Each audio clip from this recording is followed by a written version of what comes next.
Welcome back. I'm here with Rebecca Wilson from Rebecca Wilson Nutrition. That's a mouthful. Answering some questions about nutrition. So we've got some questions now from people who have emailed them in. And the first one is, for a young adult who's participating in high-level endurance sport, doesn't say how high, but how important is protein supplementation, first of all? Then they go on to say, what about branched-chain amino acids? And is there any value in adding them into your diet? So the first thing that I would say about that is the age of the athlete isn't there, but in most situations under 18 years of age we don't recommend supplementation, particularly of ergogenic aids like the likes of your branched-chain amino acids. And the reason... I was going to ask, what's the reason for that?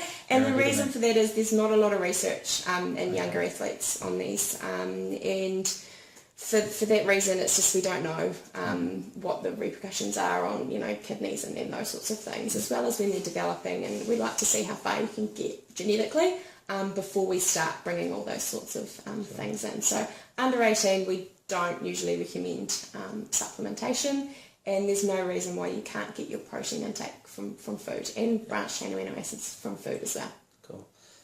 How important is protein for endurance athletes? Often thought of that it's for strength athletes or bodybuilders. What about for endurance athletes? And that's, historically it's always been very much protein for your bodybuilders and your strength athletes, but in recent years the recognition there, the importance of protein for endurance athletes has definitely built, and it is something that we take into account, and we make sure that endurance athletes are also getting enough protein.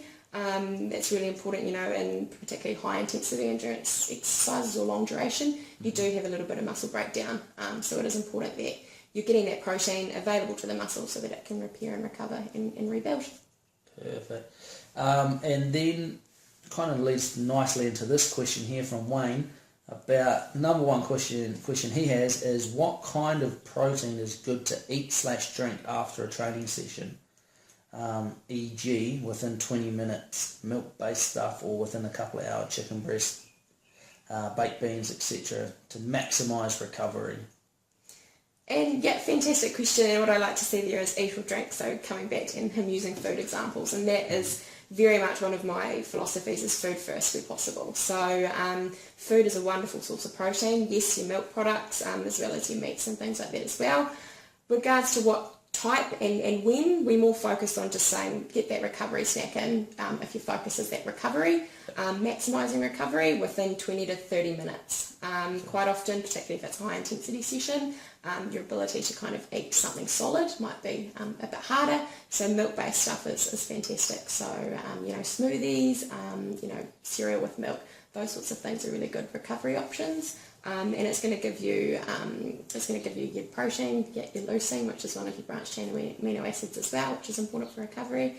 So yeah, something milk-based, particularly if you struggle with solids, and then trying to get a good, well-balanced meal in within 2 to 3 hours. So that could be the likes of your meat or chicken, a sandwich, or with some potato or pasta or something like that, and some veggies. So we need those vitamins and minerals as well.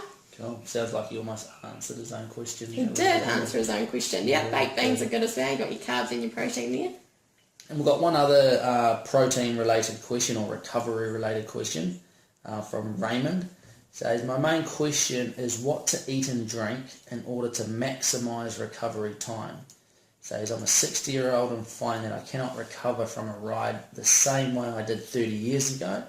And I understand that's associated with the ageing process. However, I'd like to minimise recovery time if at all possible. And again, I'll probably answer that a little bit in that first one anyway. And when that focus is that recovery time, it's getting that protein and carbohydrates and not just fixating on the protein. If you don't have carbohydrate, then your muscle doesn't have that fuel, that refuel. And so therefore the protein will be used to refuel rather than be available for the muscles to repair and rebuild. As far as ageing goes, we do go through some physiological changes in the muscle and bone, as well as some of our pathways and hormones. But as far as recovery goes, regardless of our age, just still trying to get something in within that 20 to 30 minute window. and then a good meal in within 2 to 3 hours, but also making sure that you're eating well before and during that session. And there are some other things like fish oils that can help with recovery, so your anti-inflammatory foods. I always make sure athletes, at least having oily fish twice a week, or including fish oils as well. Sure, it's a good insurance policy, isn't it? Yeah. That was one thing. So carbohydrates and protein, everyone knows that they're important. Do you just want to briefly describe the difference between them and what they're important for? So how I just describe them is what I say is carbohydrates, our muscle fuel. So it's kind of like petrol for a car. So if you're going into a training session, without any carbohydrate on board, it's kind of like trying to drive your car with an empty tank. Protein, that's your muscles building blocks. So that's what our muscles are made of. And so when we exercise, sometimes our muscles get broken down. So we need to make sure that we're taking protein on to rebuild and repair. Brilliant. And I think also it's important to remember, because everyone thinks about muscle repair, that protein is just not important for muscle repair, but to remember that it's important for building red blood cells, building mitochondria, blood vessels, everything within them in the body.